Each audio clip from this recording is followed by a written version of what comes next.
Muito bem, pessoal, vamos continuar com nossa resolução comentada da prova para professor de Química do Colégio Pedro II, aplicada esse ano em 2016.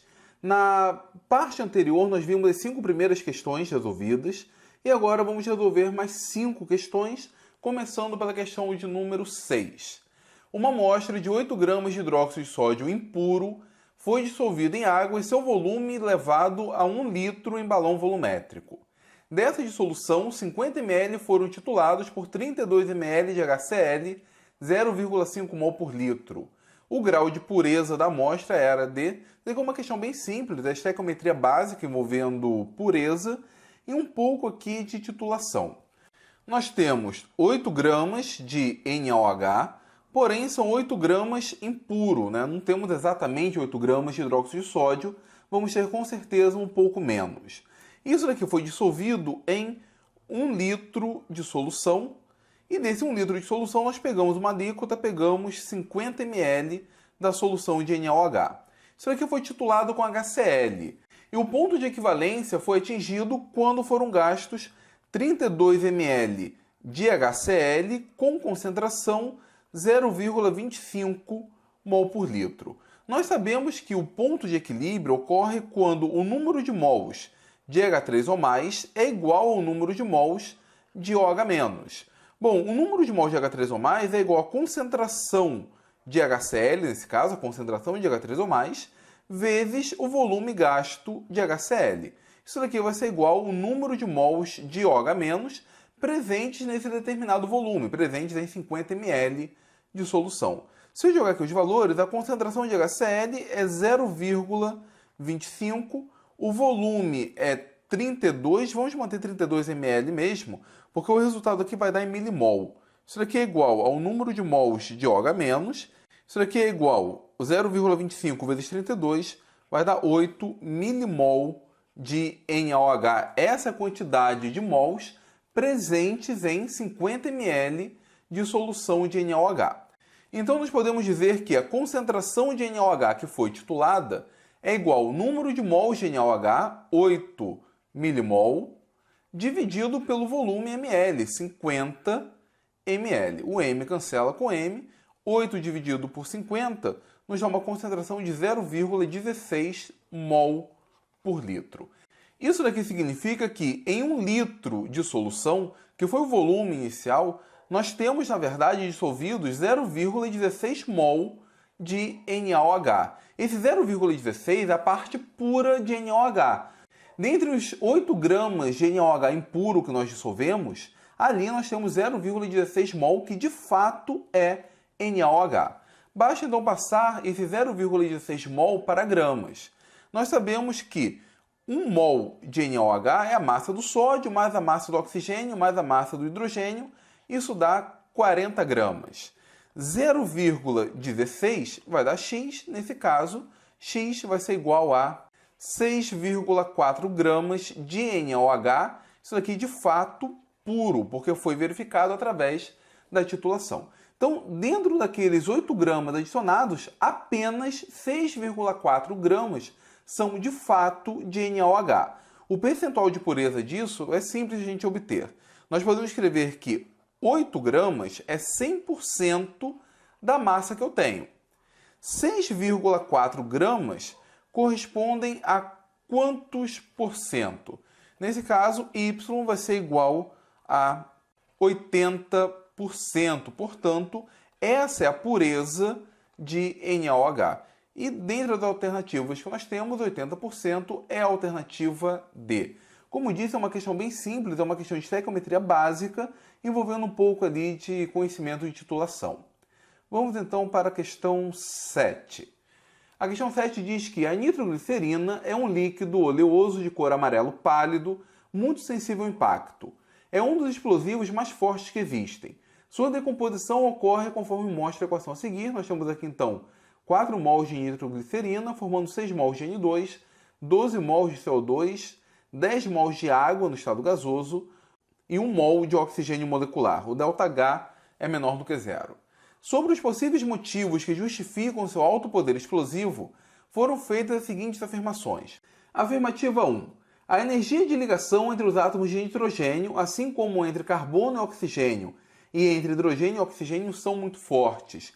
De fato são. E quando essas ligações são formadas, se libera uma quantidade grande de energia, porque são ligações bem estáveis. E isso está intimamente associado com a liberação de energia por conta da explosão da nitroglicerina. Então isso aqui de fato contribui para o poder explosivo da nitroglicerina. Os produtos formados são produtos muito estáveis.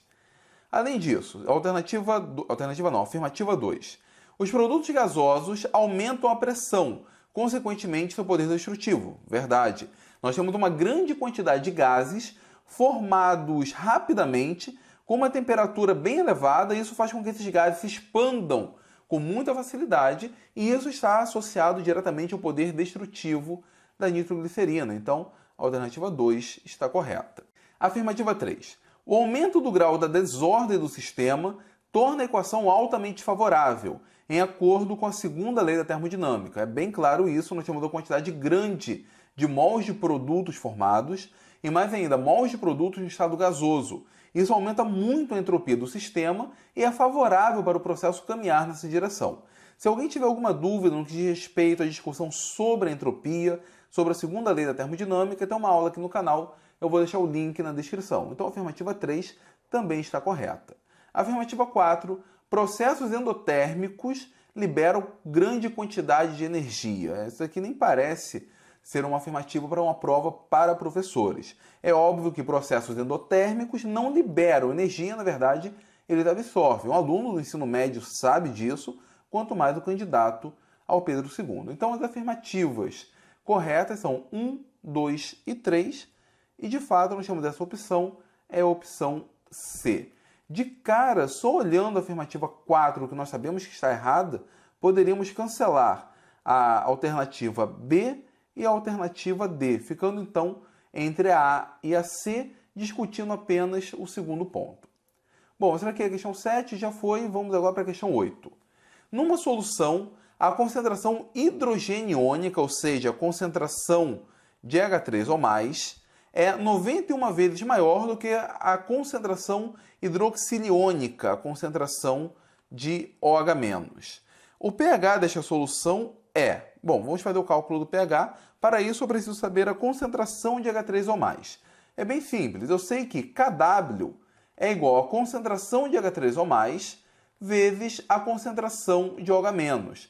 E o problema nos diz que a concentração de H3 ou mais é igual a 91 vezes a concentração de OH-. Eu vou substituir, então, isso aqui, no lugar de H3 ou mais, e vou escrever que Kw é igual a 91 vezes a concentração do OH-, que multiplica a concentração do OH-, ou seja, isso aqui é igual à concentração do OH- ao quadrado. Portanto, a concentração de OH- vai ser igual a Kw, que podemos considerar como sendo 1 vezes 10 a menos 14, dividido por 91, e eu tenho que extrair a raiz quadrada disso.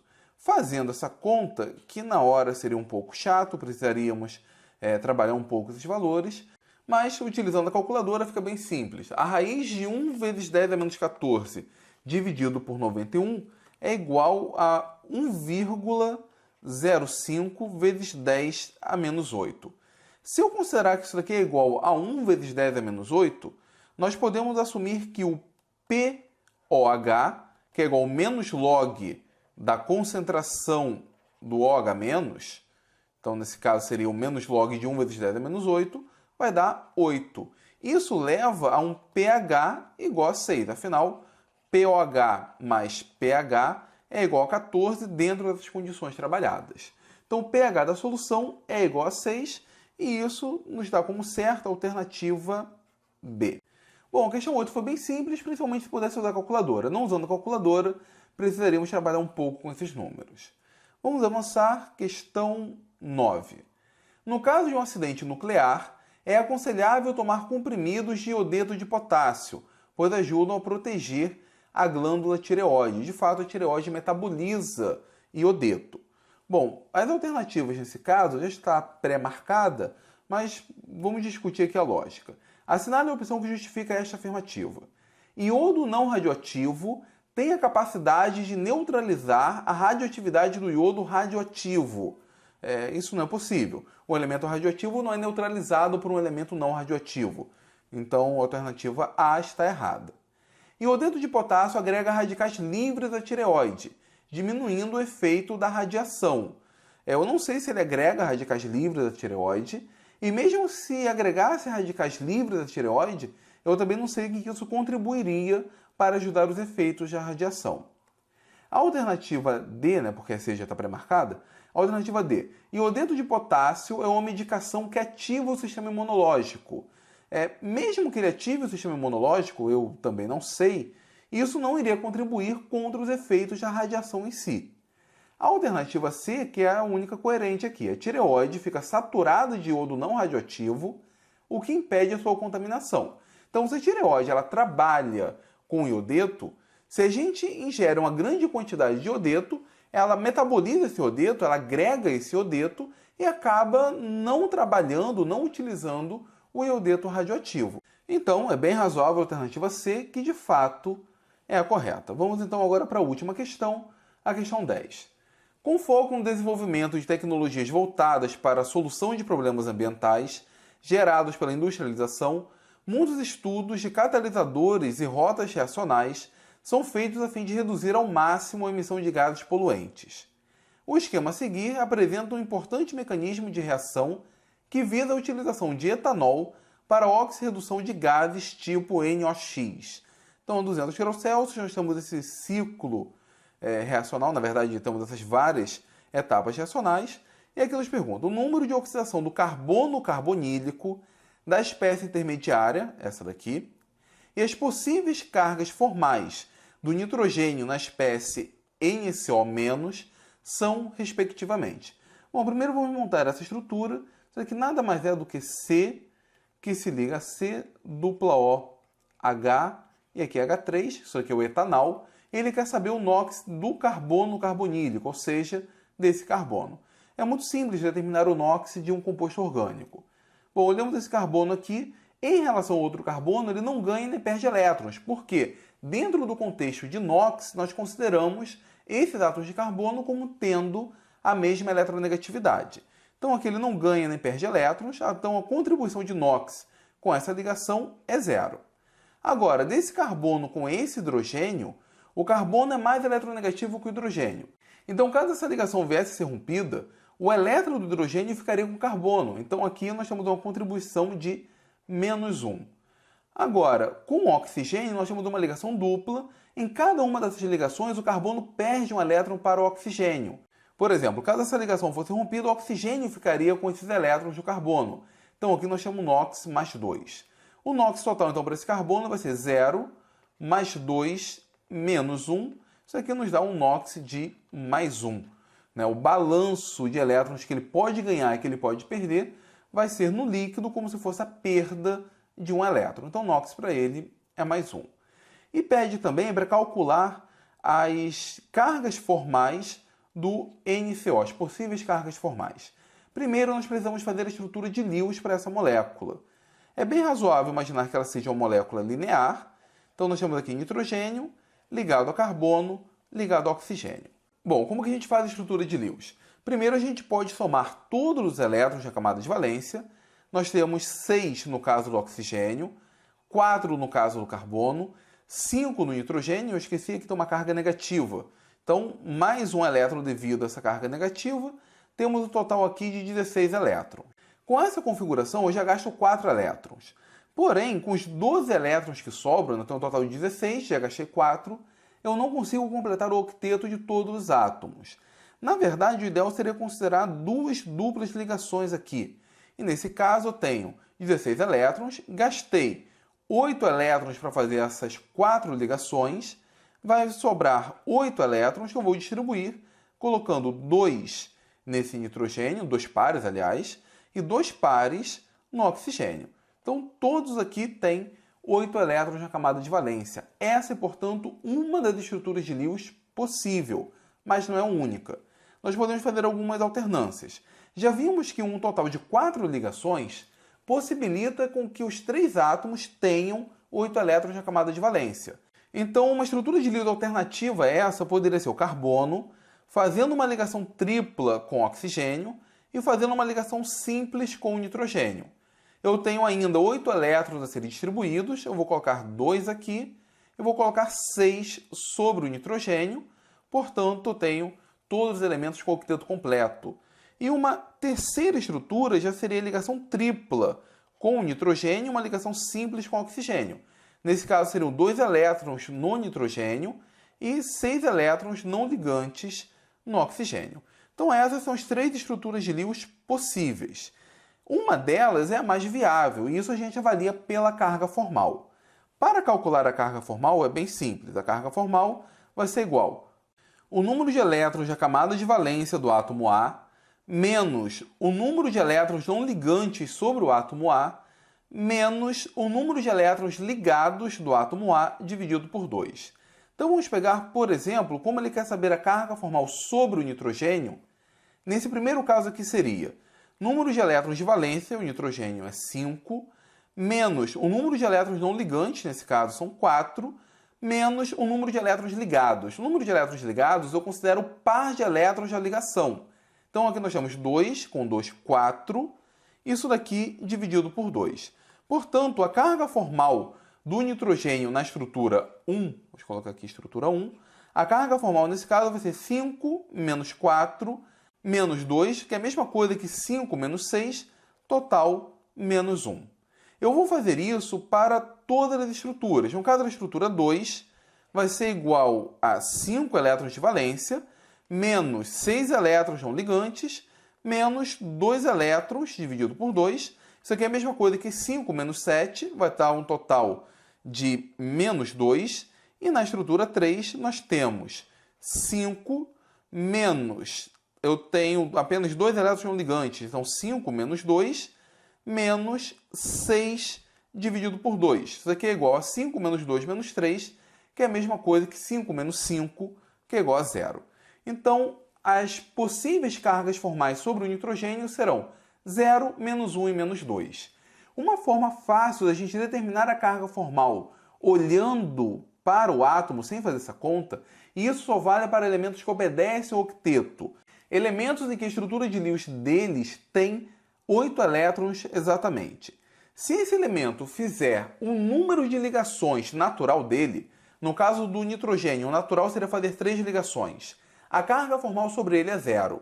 Então, a carga formal sobre esse nitrogênio aqui é 0 porque ele faz 3 ligações.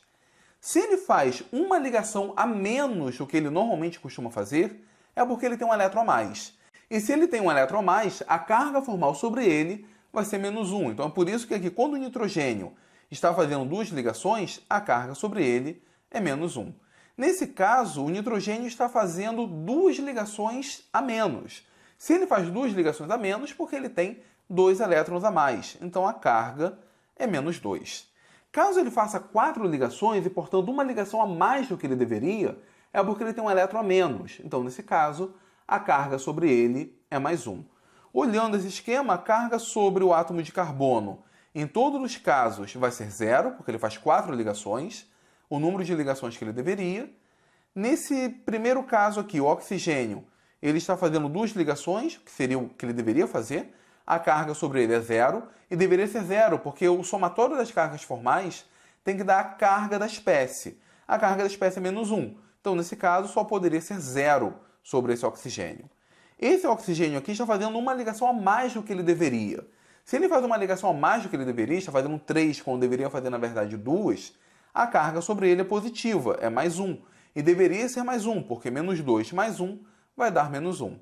Aqui nós temos o oxigênio fazendo uma ligação a menos do que ele deveria. Ele deveria fazer 2 ligações, está fazendo apenas uma. Então, nesse caso, a carga sobre ele é menos 1, totalizando a carga do íon. Mostrando, então, que as 3 estruturas são viáveis, porém elas apresentam cargas formais distintas, onde a melhor estrutura, nesse caso, seria essa estrutura 3, onde nós temos a carga elétrica sobre o átomo mais eletronegativo. Mas a questão não era essa, a questão era qual era o NOx sobre o átomo de carbono carbonílico e a carga formal sobre os átomos de nitrogênio.